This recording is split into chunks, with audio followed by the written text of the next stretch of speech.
ये चुनावी सभा नहीं है, हम इसका नाम दिए हैं चिंतन सभा। चिंतन करना है, मनन करना है।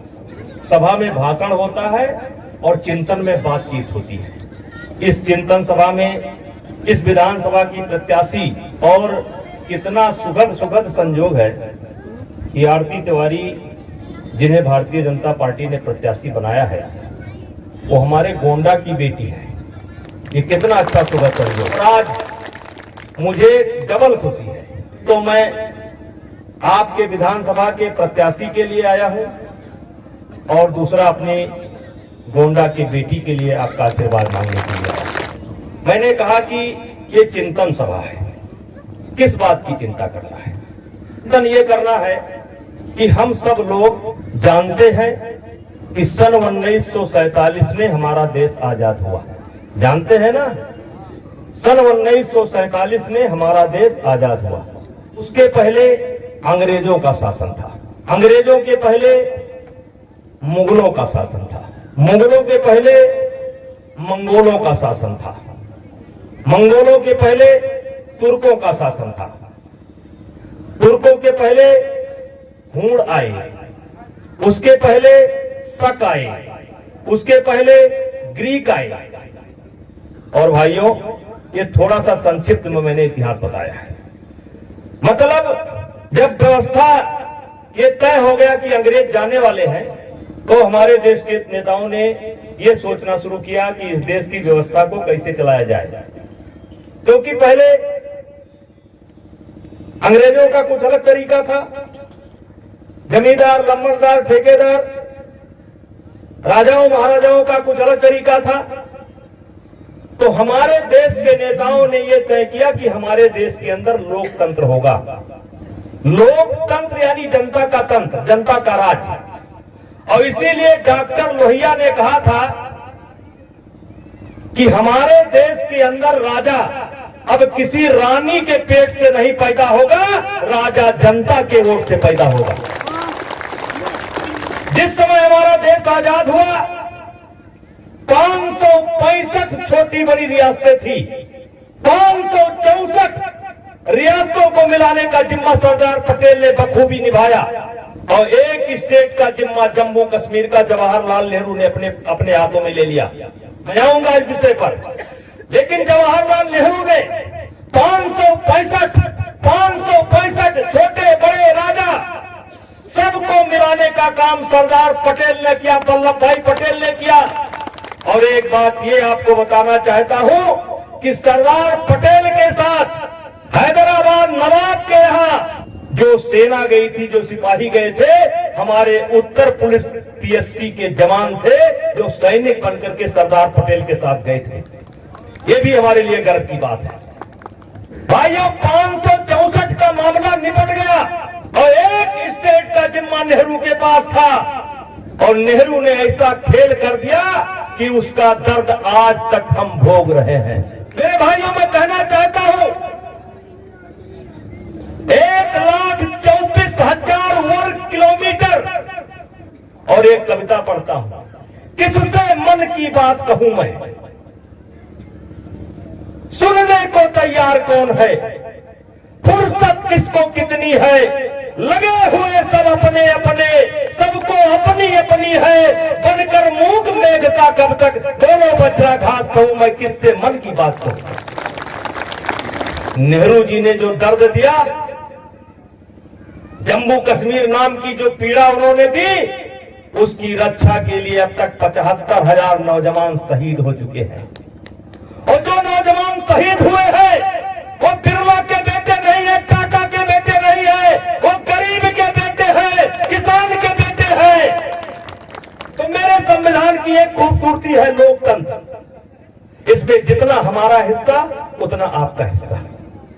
जैसे यहां पर 2 प्रत्याशी चुनाव लड़ रहे हो, मान लीजिए चौक से तीनों का वोट बराबर हो जाए, लेकिन उसमें जिसका एक वोट ज्यादा होगा वही चुनाव जीतेगा।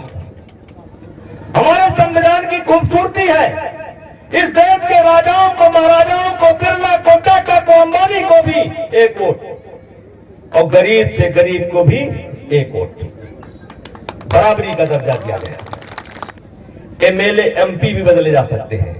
अगर कोई बदला नहीं जा सकता है, बदलता नहीं है, तो देश की जनता नहीं बदल सकती है। यही है असली मालिक।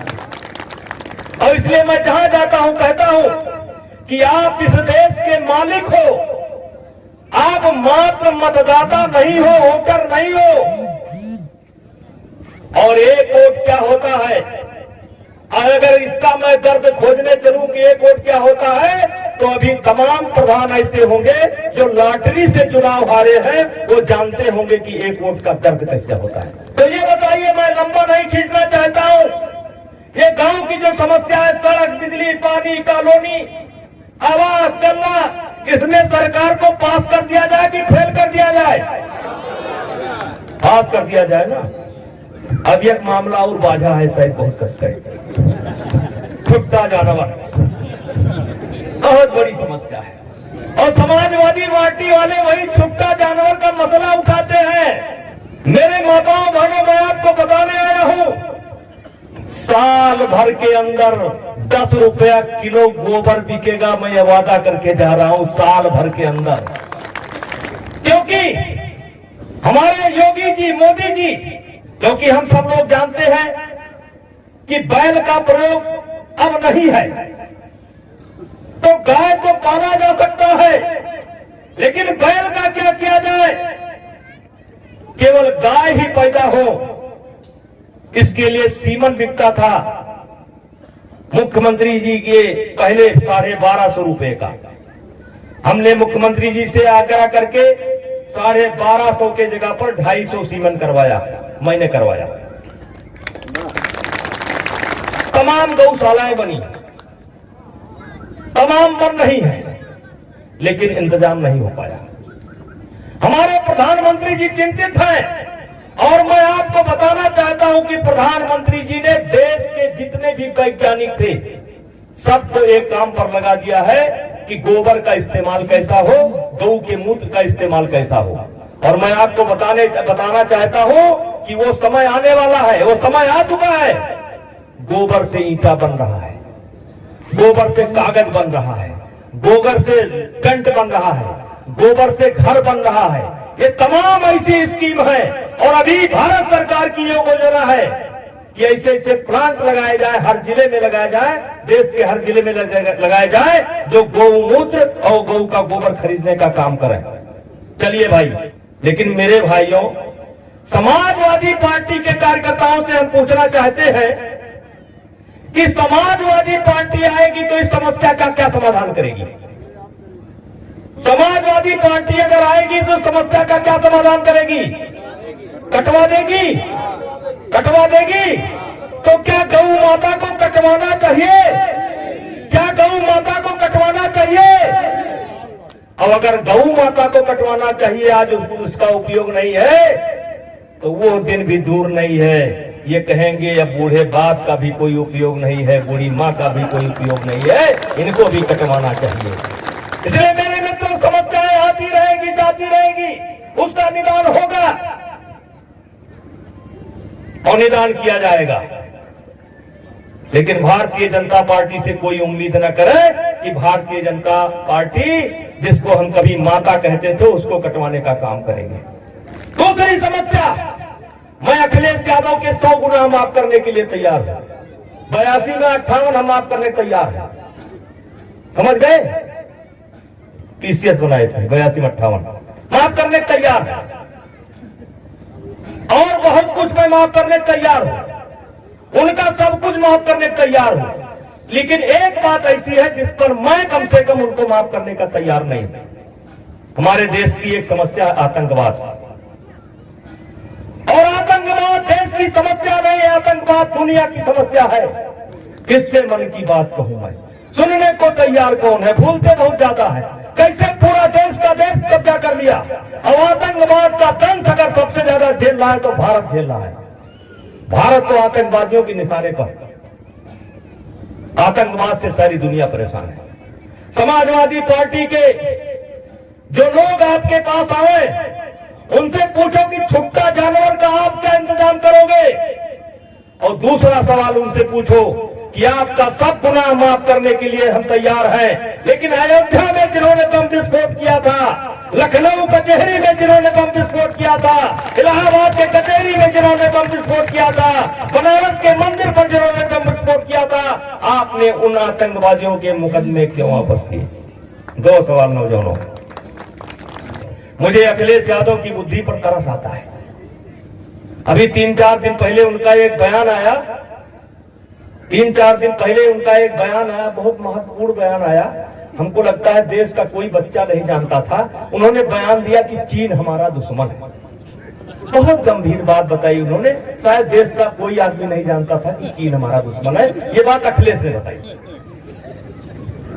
भाइयों, चीन हमारा दुश्मन है और पाकिस्तान हमारा नाना है?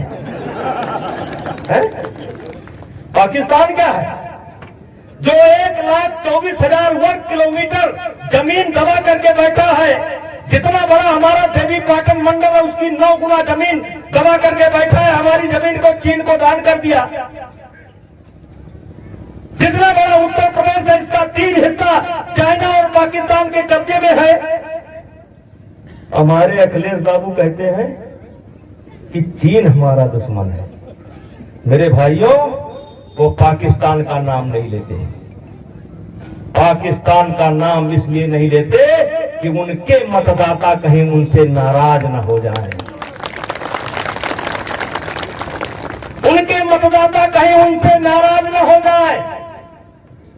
इसलिए मेरे भाइयों, मैं कहता हूं ये चुनाव इस सबसे ऊपर है। आज मोदी की सरकार है। आज अफजल हम शर्मिंदा है, तेरे कातिल जिंदा है। तो मैं बताना चाहता हूं, आज मोदी की सरकार है। हमारा नारा है, हर घर में घुसकर मारेंगे जिस घर में अफजल निकलेगा। ये चुनाव बहुत बड़ा है। आज मोदी हराओ, योगी हराओ, इसकी चिंता पाकिस्तान में होती है। और मैं बड़े साफ शब्दों में कहना चाहता हूं, बड़े साफ शब्दों में, मेरे बच्चों, इतिहास पलट लेना। और विशेष करके पढ़ने लिखने वाले बच्चों से कहना चाहता हूं, ये जो तुम्हारा मोबाइल है ना, ये ज्ञान गुरु है। इसको कभी कभी पलटो और देश के लिए पलटो। ये जो कुछ भी मैंने बताया है, तुम्हारा ज्ञान गुरु ये मोबाइल में ले करके रखा हुआ है। सकारात्मक चीजों को खोजो और जनता को के बीच में लाने को कोशिश करो, क्योंकि किसी ने कहा है, युवा शक्ति के बल पर ही जग की आजादी फलती है। इतिहास उधर ही चलता है जिस ओर जवानी चलती है। याद रखना मेरे भाइयों, चंद्रगुप्त के कार्यकाल तक चले जाओ, विक्रमादित्य के काल तक चले जाओ, और हो सके तो उसके पहले भी चले जाओ। चैन की बंसी अगर हिंदू समाज बजा रहा है तो मोदी और योगी जी के जुगे में जमा जा रहा है। कि समाजवादी पार्टी की तरफ से जो भी ठाकुर साहब नाच रहे हैं नाचे, जो भी पंडित जी नाच रहे हैं नाचे, तो हो सके तो मान जाए। लेकिन जिसको नाचना हो नाचे, जिसको गाना हो गावे। जीत का सेहरा अगर किसी के सर पर बंधेगा समाजवादी पार्टी का, तो किसी तिवारी पर नहीं बंधेगा, किसी ठाकुर पर नहीं बंधेगा, किसी कुर्मी पर नहीं बंधेगा, कभी किसी दलित पर नहीं बंधेगा। जीत का सेहरा अगर बंधेगा तो किसी रमजान के नाम पर बंधेगा। किससे मन की बात कहूं मैं, सुनने को तैयार कौन है। कहता हूं कि माता जी लोग, ये चुनाव सड़क का नहीं है, चुनाव बिजली का नहीं है, ये चुनाव इससे बढ़ करके है। आपको तय करना है, आपको तय करना है अपने बाल बच्चों का भविष्य। और इसलिए मैं आज आप लोगों से हाथ जोड़ता हूं। देखिए, यहां आरती तिवारी का सवाल नहीं है, यहां बृजभूषण सिंह का सवाल नहीं है। बृजभूषण सिंह गलत हो सकते हैं, आरती तिवारी भी गलत हो सकती है, लेकिन भारतीय जनता पार्टी इस देश के लिए कभी भी गलत नहीं हो सकती है, कभी भी गलत नहीं हो सकती है, कभी गलत नहीं हो सकती। सवाल किसी का हो। आज भारतीय जनता पार्टी के मोदी जी ने जो महल खड़े किए हैं, जो सपना उन्होंने देखा है पूरे देश के बारे में, कैसा घर होना चाहिए, कैसा गांव होना चाहिए, कैसी दवाई होनी चाहिए, कैसी पढ़ाई होनी चाहिए, जो सुंदर सपना उन्होंने सजाया है, अगर ये डकैत आ गए तो वो सपने का महल गिर जाएगा, बर्बाद हो जाएगा। 2014 से किया हुआ सारा काम बर्बाद हो जाएगा। इसी जम्मू कश्मीर की समस्या पर श्यामा प्रसाद मुखर्जी ने सन 1953 में बगावत किया था कांग्रेस से। अब और तब से भारतीय जनता पार्टी के लोग नारा लगाते हैं कि जहां हुए बलिदान मुखर्जी वो कश्मीर हमारा है। कब से? सन 1953 से बीजेपी वाले, संघ वाले नारा लगाते थे, जहां हुए बलिदान मुखर्जी वो कश्मीर हमारा है। अरे वाह मोदी, वारे योगी, वारे गरीब, तोहरे वटवे के बल पर आज नारा लगाई थे, जहां हुए बलिदान मुखर्जी वो कश्मीर हमारा है। राम लला हम आएंगे, मंदिर नहीं बनाएंगे। विरोधी कहते थे तारीख नहीं बताएंगे। जाए देख लो खोपड़िए पे घर घर पाथर गिरा था। ये सुप्रीम कोर्ट के आदेश से नहीं बनना है। इस गलतफहमी में मत रहना कि सुप्रीम कोर्ट के आदेश से बन रहा है। ये जनता के आदेश से बन रहा है। आपका वोट ही मंदिर बनवाने का काम कर रहा है, क्योंकि सुप्रीम कोर्ट के तो बहुत आदेश है जो धक्का खा रहे हैं। सन 1984 में साहबानों के लिए सुप्रीम कोर्ट का आदेश आया था, धक्का खा रहा है। भाइयों, माताओं, बहनों, ये मंदिर भी आपके नाम पर बन रहा है, लेकिन मोदी जी गरीबों का भी मंदिर बनाना चाहते हैं। गरीबों का भी अच्छा घर हो, उस घर में बिजली हो, उस घर में शौचालय हो, उस घर में पढ़ाई का इंतजाम हो, उस घर में दवाई का इंतजाम हो। ये सपना लेकर के हमारे मोदी जी और योगी जी चल रहे हैं। ये सारा धरा का धरा रह जाएगा। ये नष्ट कर देंगे ये दुष्ट, ये महापापी है, ये जिन्ना के समर्थक है। और एक परिवर्तन और, आप देखो, एक समय आया था राम भक्तों पर गोली चलवाया था। एक समय आया था चिदंबरम ने कहा था भगवा आतंकवाद है। आज भगवा आतंकवाद की बात करने वाले, कार सेवकों पर गोली चलाने वाले आज भगवान राम की बात करते हैं, भोलेनाथ की बात करते हैं। ये भी एक बहुत बड़ा परिवर्तन आया है, और ये भी आपके कारण संभव हुआ है। 2014 में अगर एक गरीब बीजेपी वालन के साथ न खड़ा हुआ माता जी, तो ये मंदिर न बना हुआ। हम तो सब बहुत दिन से चिल्लात रहे, लेकिन कुछ कह नहीं पावत रहे। जब 14 गरीब खड़ा होगा मोदी जी के साथ, तो राम का भी मंदिर बन रहा है, कश्मीर भी बन रहा है, और भारत माता का भी मंदिर बन रहा है। अब कहां तक है?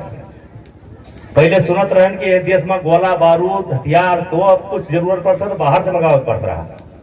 यह होत रहा ना, अमेरिका कबो होत रहा, रसिया मना कर दी, कबो होत रहा चीन मना कर दी, सब बाहर से मंगाते थे। नेट पर पढ़ो लिखा है, सुना है हम तोप बनावे लागे तो बिकाए लागे है। आज हम जो तो दुनिया से हथियार खरीदते थे, अब आज हम दुनिया को हथियार बेचते हैं। ये किसके कारण संभव हुआ? आपके कारण। ये देश का जो करोड़ों करोड़ रुपए चला जाता था, अब आज बच रहा है किसके कारण? आपके कारण। इसलिए मेरे भाइयों, तूफान से लाए हैं किश्ती निकाल के। 2014 का दृश्य देखो, उसके पहले क्या था?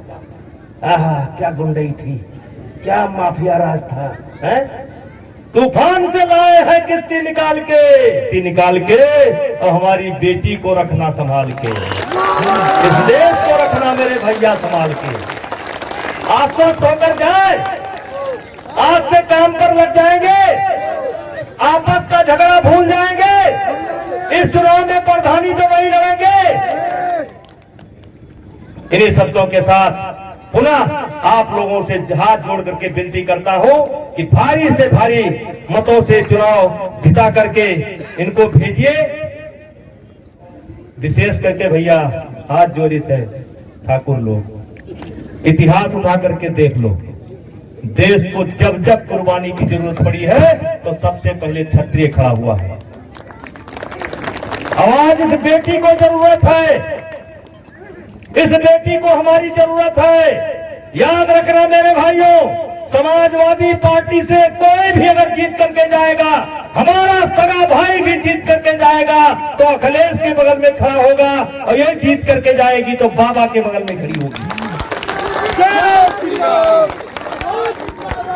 तूफान से लाए हैं किश्ती निकाल के, इस देश को रखना मेरे बच्चों संभाल के। जैसे पहले चिट्ठी लिखी जाती थी, पोस्ट कार्ड कम पड़ जाता था, तब लिखा जाता था कि लिखा कम समझना ज्यादा। मेरे भैया, हम बोले कम समझना ज्यादा। देख लो कैसे बाबा हारे, कैसे मोदी हारे। ये चिंता पाकिस्तान में हो रही है, और एक वर्ग है जो घात लगाए बैठा है, प्रचार पर नहीं निकल रहा है। रात में निकलता है, चुप्पे से पुरवा पर आता है, तकरीर देकर चला जाता है, दिन में कोई नहीं दिखाई पड़ता। इसलिए हाथ जोड़ करके सबको समझाओ। किसी ने कहा है, तट पर बैठ लहर गिरने से नौका पार नहीं होगी, और माझी तुझे चीरना होगा बढ़कर तूफानों की छाती। मेरे भाइयों, अगर मैंने आने के बाद आप इसकी मदद करते हैं और चुनाव जीतते हैं, तो आपके इतिहास में एक छोटा सा अक्षर मेरा भी लिखा जाएगा कि नेताजी आए थे, गोंडा से चल करके आए थे, हमको भाषण दिए थे, हम उसी दिन लग गए थे और चुनाव जीत गए, तो मेरा भी आपसे नाता जुड़ जाएगा। इन्हीं शब्दों के साथ बोलिए भारत माता की।